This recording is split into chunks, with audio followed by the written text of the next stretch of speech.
اب میرا آپ لوگوں سے سوال ہے، غور کریں، آپ سے کیا پورے عالم اسلام سے آپ لوگ غور کریں ذرا اس بات کے اوپر کہ اس آیت تطہیر میں کتنے لوگ شامل ہیں؟ 5 شامل ہیں۔ 5 میں 4 کون ہیں؟ جو عہدے دار ہیں، اور 1 کون ہے؟ جو عہدے دار نہیں ہے۔ خوب، جو عہدے دار نہیں ہے اس کو اتنی عصمت کی کیا ضرورت تھی جو نبی اور امام کی عصمت تھی؟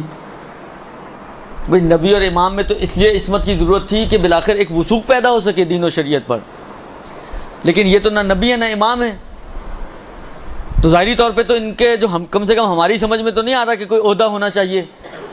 تو جب عہدے دار نہیں ہیں بالفرض تو پھر عصمت کی کیا ضرورت تھی؟ اور عصمت بھی ایک ہی جیسی، ایک ہی لیول کی ہے، اس لیے کہ ایک ہی جملے کے ذریعے اعلان کیا گیا۔ یہاں پہ 2 جملے نہیں لائے کہ اشارہ ہو جائے کہ چلیں جی ایک ان کی عصمت تو عہدے والی ہے، ان کی عصمت عہدے والی نہیں ہے، لیکن بالآخر ہے۔ جس طرح مثلا عصمت کبریٰ اور صغریٰ کی ہم بات کرتے ہیں کہ اہل بیت کے بعض افراد مثلا جناب زینب، جناب عباس علیہم السلام، ان کے بارے میں ہم کہتے ہیں عصمت صغریٰ کے حامل ہیں یہ لوگ۔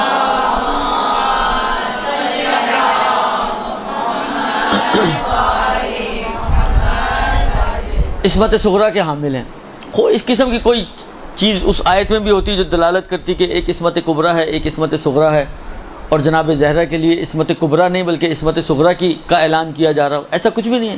ایک ہی لفظ ہے جو طاہرکم تطہیرا، اور وہی ان کی عصمت کو بیان کر رہا ہے، تو سب کی عصمت ایک جیسی عصمت ہے، اس کا مطلب ہے۔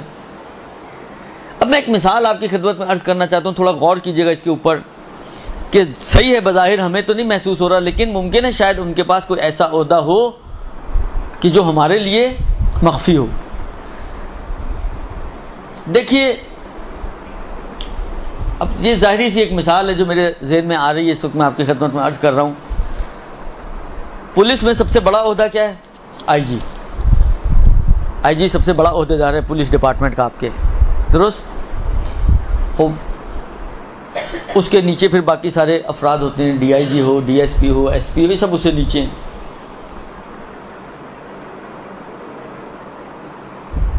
کوئی محفل ہو، کوئی پروگرام ہو، کوئی شادی کی گیدرنگ ہو، کوئی بھی ایک گیدرنگ آپ فرض کریں کسی بھی چیز کی ہو، اس میں کوئی آئی جی آیا ہوا ہو جو سویلین ڈریس میں ہو، جس کو آپ نہ پہچانتی ہوں، یعنی آپ کو نہ پتا ہو کہ یہ مثلا اتنا بڑا عہدے دار ہے یا اس کا عہدہ کیا ہے، لیکن بالآخر ایک بڑا عہدے دار سویلین ڈریس میں وداؤٹ اینی پروٹوکول وہاں پہ پہنچا ہوا ہے۔ البتہ پاکستان میں اس کو تصور کرنا ذرا مشکل ہے، لیکن حالات فرض کر لیں، چلیں تھوڑی دیر کے لیے، مثالیں ہی ہیں نا، کیا ہے، کم سے کم مثالیں تو اچھی بنا سکتے ہیں ہم لوگ، بندے اچھے نہیں ہیں تو کیا ہو گیا۔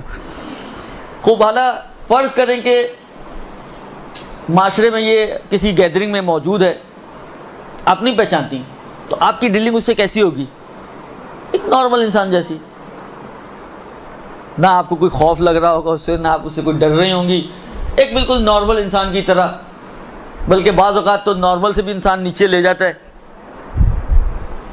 آپ کو پانی چاہیے، آپ پاس کھڑا تھا، کہا پانی لا دیجیے گا پلیز، وہ آئی جی صاحب آپ کے لیے پانی لے کر آ رہے ہیں مثلا، تو یہ بھی ہو سکتا ہے بعض اوقات، ایک بالکل نارمل طریقے سے آپ اس سے ڈیل کریں گی، اس لیے کہ آپ کو اس کی معرفت ہی نہیں ہے، آپ کو پتہ ہی نہیں ہے۔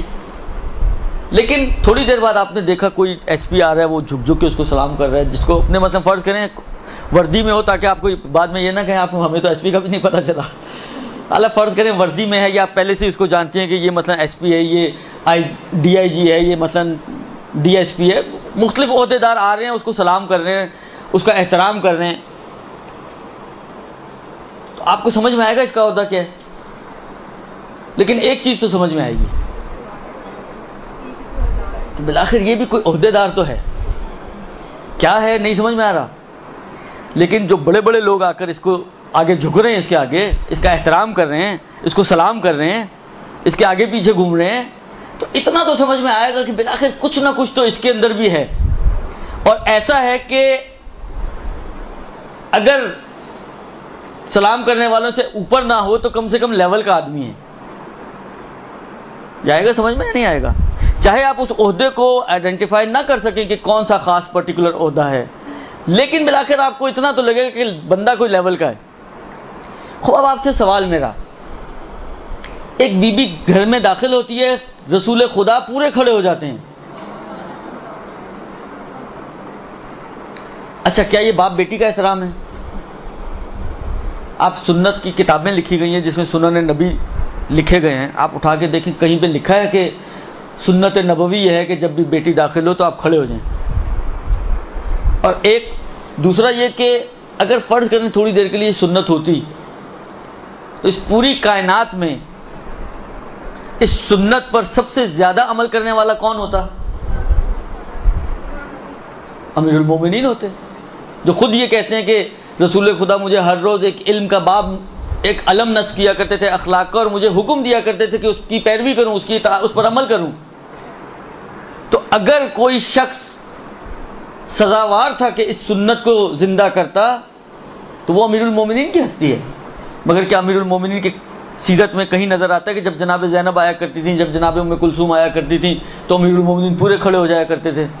امیر المومنین مگر کیا جنگوں پہ نہیں جاتے تھے؟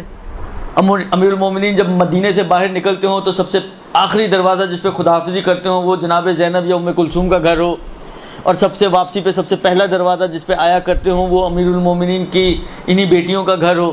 ایسا کچھ ملتا ہے تاریخوں میں؟ نہیں ملتا. بس اس کا مطلب ہے یہ بے عنوان سنت تو نہیں ہے. یہ دو چیزیں.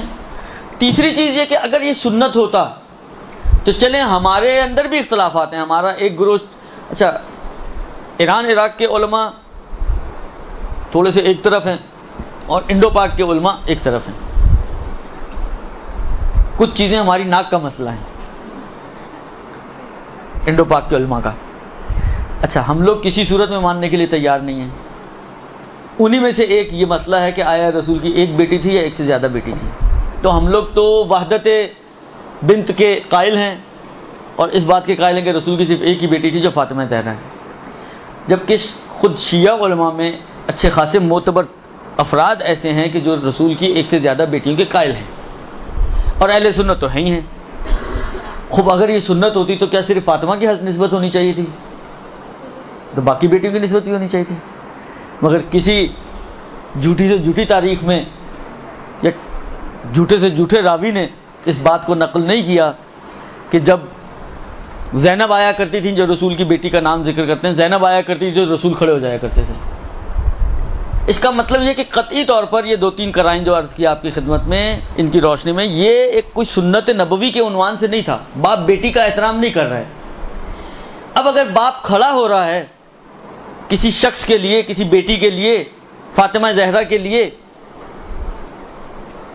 تو اس کا مطلب یہ ہے کہ یہ ولو ہمیں نہ پتہ چل سکے کہ عہدہ کیا تھا، لیکن اتنا تو سمجھ میں آئے گا کہ ایک عہدیدار اگر کھڑا ہو رہا ہے کسی عہدیدار کے لیے کھڑا ہو رہا ہوگا. یہ عہدیدار کسی اہم آدمی کے لیے تو نہیں کھڑا ہوگا. چاہے آپ نہ درک کر سکیں کہ وہ عہدہ کیا تھا، اس کو کوئی نام نہ دے پائیں، آپ نہ دے پائیں، مہم نہیں ہے. لیکن اہم جو ہے وہ یہ ہے کہ بالآخر یہ اندازہ ہوتا ہے انسان کو کہ جب رسول جیسا، اور بعض علماء نے ایک بڑی پیاری بات کہی ہے، مثلا فرض کریں ایک محفل ہو، انبیاء بیٹھے ہوئے ہوں وہاں پر، تمام انبیاء، 1.25 لاکھ انبیاء، اور صدر نشین ہو رسول خدا کرسی صدارت پہ بیٹھے ہوئے ہوں، اور اس محفل میں اگر جناب زہرا آئیں گی تو کیا رسول خدا کھڑے ہوں گے یا نہیں کھڑے ہوں گے؟ اور اگر رسول خدا کھڑے ہوں گے تو کیا باقی انبیاء بیٹھے رہیں گے یا وہ بھی کھڑے ہوں گے؟ تو اس کا مطلب یہ ہے کہ اگر رسول خدا کھڑے ہو رہے ہیں تو یہ ایک رسول خدا کا کھڑا ہونا نہیں ہے، گویا یہ 1.25 لاکھ انبیاء کا کھڑا ہونا ہے.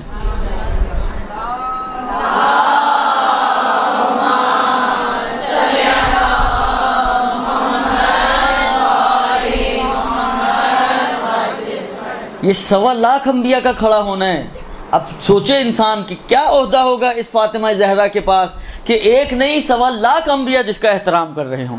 برحمتك يا أرحم الراحمين وصلى الله على محمد وآله الطاهرين.